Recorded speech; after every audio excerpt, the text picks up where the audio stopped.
사실 7급, 저는 7급도 준비를 하고 있는데요. 7급 9까지 같은 게 시험 많이 바뀌었거든요. 간절함만 있으면은 뭐든지 하죠, 사실.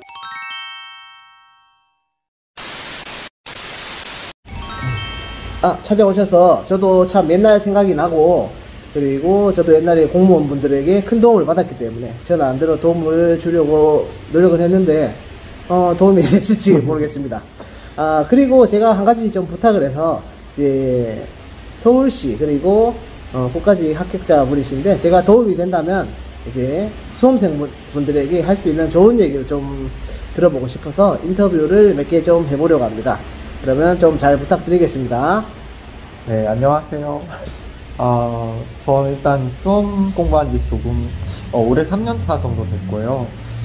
국가직 9급하고 서울시 9급을 필기를 합격을 해서 면접을 준비하면서 이제 실제로 현장에서 근무하시는 분들 이제 말씀 들어보고 싶어서 그 주민센터 찾아오게 됐습니다. 그럼 첫 번째 질문은 드리고 싶은데 네. 왜 행정직을 준비하게 되었나요? 뭐 혹시 다른 직렬도 엄청 많을 텐데 네. 혹시 특별한 이유가 있나요? 저는 사실 회사에 잠깐 근무한 적도 있는데 사실 그때 공무원을 해야겠다고 생각한 이유가 회사는 일단 아무래도 돈이 먼저가 되고 또 뭐 나쁘진 않지만 저는 되게 다양한 일을 해보고 싶었는데 학교 다닐 때도 막 뭐 탱고도 배우고 뭐 스페인 교환학생도 갔다 오고 이렇게 여러 가지 제가 좀 그런 문화적인 경험을 좋아해서 그러다 보면 여러 다양한 관계의 사람들하고 일을 하고 싶고 공무원 쪽에서는 그래도 행정직이 제일 그런 업무 범위가 넓은 것 같아서 행정직으로 사실 제일 무난하죠. 네.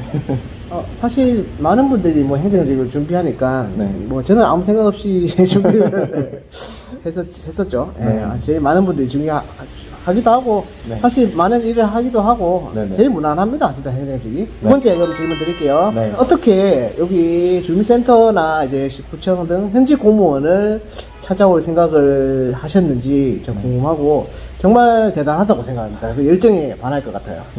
사실은 나는 그래도 무슨 일을 하든지 물론 요새 인터넷도 뭐 너무 좋아져서 다 찾아볼 수 있지만 그 현장에서 얘기를 들어보는 거랑 차이가 있잖아요. 그래서 특히 이제 공무원은 솔직히 하는 일이 너무 많으니까 제가 솔직히 뭐 찾아보는 걸로는 어떤 일을 구체적으로 하시는지 좀 잘 감이 안 오더라고요. 그래서 근처에 찾아가서 직접 일하실 때 고충도 들어보고 어떤 동에서 중요한 어떤 정책이 있으면 그런 말씀도 들어보고 싶고 해서 일단 한번 찾아오게 됐습니다. 정말 잘하신 거예요. 왜냐면은 직접 현장의 얘기를 들어보는 게 제일 중요하죠. 물론 면접은 그 사람의 인성과 그리고 그 사람의 열정을 보는 거지만 네. 그래도 여기에 현장의 이야기를 곁들인다면 훨씬 더 이제 또 좋은 경험과 그리고 점수를 받을 수 있을 거라고 생각합니다. 그 세 번째 질문을 드리자면 서울시를 합격한다면은 가고 싶은 원하는 자치구가 있나요? 원래 서울 분이시죠? 네, 네네. 서울에서 태어나서 저 같은 경우는 좀 원래 관광 쪽이 전공이어서 그런 관광이나 아니면 문화예술 관련 업무를 좀 할 수 있다면 하고 싶은데 서울에서 특히 뭐 범위가 넓긴 하지만 문화재가 많이 집중된 곳이 뭐 종로구 같은 곳이 있습니다. 그리고 또 그 지역이 제가 도시재생 업무도 관심이 있는데 그 창신동이나 숭인동 일대가 그 도시재생 현도 지역으로 지정돼 있어서 그런 사업도 진행되고 있고 그래서 뭐 역사, 문화, 현대적인 어떤 관광 시설 이런 것도 잘 갖춰져 있어서 종로구 이쪽으로 생각을 하고 있습니다. 도시 재생이나 이제 도시 쪽에 관심이 많으시니까 네. 그쪽에 가보시는 것도 그리고 문화재 쪽으로도 네. 그쪽에 문화재가 참 많긴 하죠. 전부 다 아마 거의 다 거기다 있을 건데요. 거기 있을 것 같은데 가실 수 있을 거예요. 읽지만 없으세요 무조건. 그리고 네 번째 질문으로는 네. 이 두 가지 직렬을 두 개를 합격하셨는데 서울시하고 네. 국까지 한 개 합격하기도 쉽지 않은데 네. 두 개를 합격하신 거 보면 혹시나 본인만의 필기 합격의 노하우가 있는지 궁금합니다. 이 부분은 정말 수험생분들 그 수만큼이나 다를 것 같은데 좀 그래도 공통적인 거는 사실 간절함이 정말 큰 것 같고요. 그러니까 저는 느꼈을 때 사실은 기복 없이 하는 분들도 있겠지만 그 사람인지라 기복이 있을 수밖에 없다고 생각합니다. 그래서 그런 상황이 왔을 때 얼마나 빨리 그러니까 다시 회복할 수 있는지 그게 중요한 것 같아요. 물론 수험생이 긴장감 유지하는 게 굉장히 중요하지만 조금 자기가 편안한 마음으로 계속 공부할 수 있도록 하는 그것을 자신만의 어떤 걸 찾는 게 중요할 것 같습니다. 맞습니다. 간절함만 있으면은 뭐든지 하죠. 사실 네. 진짜 간절함이 제일 중요하고 네. 회복력도 엄청 중요하죠. 사실 합격하신 분들보다는 네. 떨어지신 분들이 훨씬 많은데 네. 그거를 잘 극복하고 다음번에 또 공부할 수 있는 이런 회복력이 정말 중요하다 생각해요. 네. 정말 공부를 열심히 하시더라도 한번 떨어져서 무너져서 다시 KO 돼서 다시 못 일어나시는 분들도 네. 꽤 있습니다. 즉 그거 좀 잘 극복하시고 다음번에 기회를 또 노린다면은 네. 포기하지 않는다면 그래도 합격으로 갈 수 있다고 생각하기 때문에 네. 회복 그 말씀이 맞는 것 같아요. 네. 간절함과 회복력 두 개 다 중요하죠. 다음 질문을 좀 드리자면 네.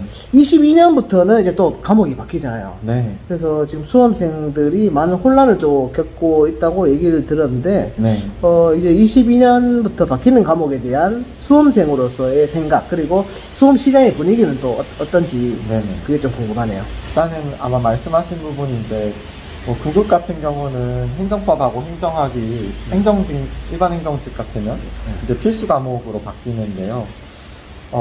물론 제가 아직 근무를 안 해봤지만, 행정 업무를 하는 데 있어서 사실 행정법 같은 부분은 알고 들어가면 정말 좋을 것 같아요. 뭐 기사 같은 게 나기로 이제 뭐 수학이나 과학 이런 걸 공부하고 들어오셨는데 막상 현장에서 일하면 다시 또 뭐 법 과목을 배워야 되는 그런 문제도 있다고 들어서 이런 부분은 필수 과목으로 하는 것도 좀 필요할 것 같습니다. 수험생들 사이에서는 사실은 어떤 게 합격에 제일 유리한지가 항상 이슈여서 사실 공부를 혼자 하다 보니까 크게 좀 여론 같은 건 잘 모르겠는데 왜냐하면은 네. 이런 게 있잖아요. 행정학이랑 사회를 하면은 네. 올패스 네. 모든 직렬을 다 볼 수 있는 그런 네. 올패스 아, 과목이 네네네. 있잖아요. 네. 근데 이제는 그런 게 없어질 거 아닙니까? 아, 네. 그렇죠. 어떻게 생각하면은 이제까지 행정하고 사회로 올패스로 공부하시던 분들이 네. 22년 됨으로써 네. 엄청 혼란을 아, 네. 겪고 이제 새 과목으로 이제 해야 되는 네. 거죠. 그래서 그것 때문에 좀 고민하시는 과목을 갈아타는데 고민하시는 분들도 생기실 거라고 생각해요. 왜냐면은 네. 이제는 정확하게 직렬을 찍어야 되는 거잖아요. 네. 정확히 찍어야 되고 아까 전에 하셨던 말씀대로 사회 수학 보고 들어왔는데 제가 교정직 이제 질문 많이 하시는 분들 중에 하나가 네. 다시 교정을 하고 이제 형사소송법을 봐야 되나 네. 합격하고 다시 봐야 됩니다. 솔직히 행정직은 그래요. 행정직은 네. 행정법은 보면 좋지만 행정학은 솔직히 안 봐도 돼요. 들어오면은 네. 사회 수학 보고 들어와도. 네. 근데 교정직은 무조건 봐야 돼요. 세무직도 그렇겠죠? 네. 무조건 봐야 돼요. 이제 전공 과목을. 네. 네. 그렇기 때문에 애초에 보고 들어오면은 근무하기도 훨씬 편하고 네. 그리고 같이 근무하시는 분들도 부담이 적죠. 네. 또 안 가르쳐도 되니까. 네. 그런 면에 있어서는 또 장점이 있긴 하죠. 네. 어떻게 보면 저도 수혜자입니다. 제가 2013년도에 네. 여기 들어왔는데 그때 처음으로 이명박 대통령이 네. 사회과학 수학을 넣었어요. 네. 네. 저는 사회 보고 들어왔어요. 아, 네. 사회랑 행정법 두 개 네. 보고 왔어요. 왜냐면 저 행정하기 너무 싫었거든요.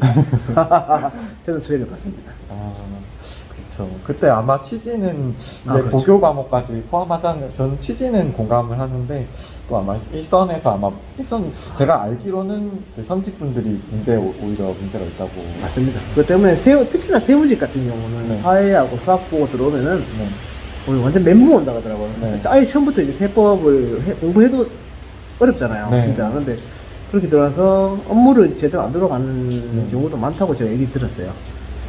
그리고 사실 저는 7급도 준비를 하고 있는데요. 7급 하시는 분 계시면 7급 9까지 같은 게 시험 많이 바뀌었거든요. 그래서 예전에는 7급, 9급 병행이 어느 정도 같이 됐는데 지금 뭐 지방직 7급은 또 병행이 좀 가능한데 9까지는 정말 필사도 봐야 되고 경제학도 반드시 봐야 돼서 조금 같이 아마 준비하시는 게 어려움이 있을 것 같아요. 7급, 9급 더 그랬겠다. 네. 그래서 만약에 그런 거 생각하시는 부분이 있으면 처음 공부 시작할 때부터 조금 그러니까 확실히 정하고 하셔야 될 것 같아요. 정말 그렇겠네요. 네. 7급, 9급이 이제 병행하기 어렵겠어요? 네. 옛날에는 그냥 두 과목 더 보면 되는 거였는데 네. 지금은 아예 체계가 시스템이 달라져서 네. 그럴 수 있다고 생각합니다. 마지막으로 제가 질문을 드리자면 네. 마지막으로서 본인이 공무원 합격하면은 공무원으로서 네. 혹시 꿈이 있나요? 꿈이라고 하면 되게 뭔가 거창한가요? 그런 느낌이 있긴 한데, 그러니까 하고 싶은 업무가 있다면, 네.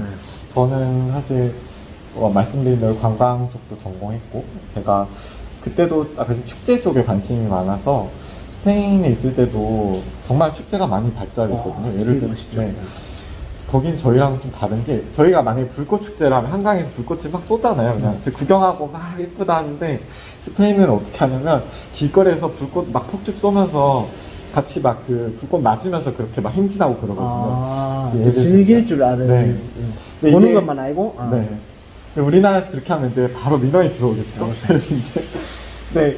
그 말씀드린 이유가, 그러니까 그런 어떤 주민들이 자생적으로 뭔가 같이 만들어가는 문화가 많거든요. 그래서 물론 저희도 그런 걸 많이 하고 있지만, 그래서 좀 그런 어떤 공동체 중심의 문화 행사라든지 그걸 바탕으로 한 어떤 도시재생 같은 쪽의 업무를 좀 하고 싶고, 뭐 그쪽으로 조금 더 공부를 해보고 그렇게 하면 좋을 것 같아요. 잘하실 것 같아요. 들어오시면 이런 인재가 많이 들어와야 됩니다. 공무원 생활에. 공무원 생활에 하면서 많은 걸 느끼고 있는데, 짧은 인터뷰에 응해주셔서 감사하고, 네. 꼭 면접까지 합격하셔서 같이 일하는 날이 왔으면 좋겠고, 그리고 혹시나 가능하다면은 나중에 합격 후에 네. 입사 전 느꼈던 공무원, 그리고 네. 입사 후에 느꼈던 공무원 한번 출연해서 네. 말씀해 주시면 네. 감사하겠습니다. 왜냐면 이게 생각 완전 달라요. 아, 네. 내가 들어오기 전에 생각했던 공무원이랑 네. 들어오고 난 후에 공무원이 너무 다르기 때문에 네. 합격하시고 제가 한번 또 네. 모시도록 하겠습니다. 네. 꼭 출연할 기회가 있으면 좋겠습니다. 다시. 아유, 당연히 합격하고 출연하셔야죠. 아이고, 감사합니다. 감사합니다. 박수.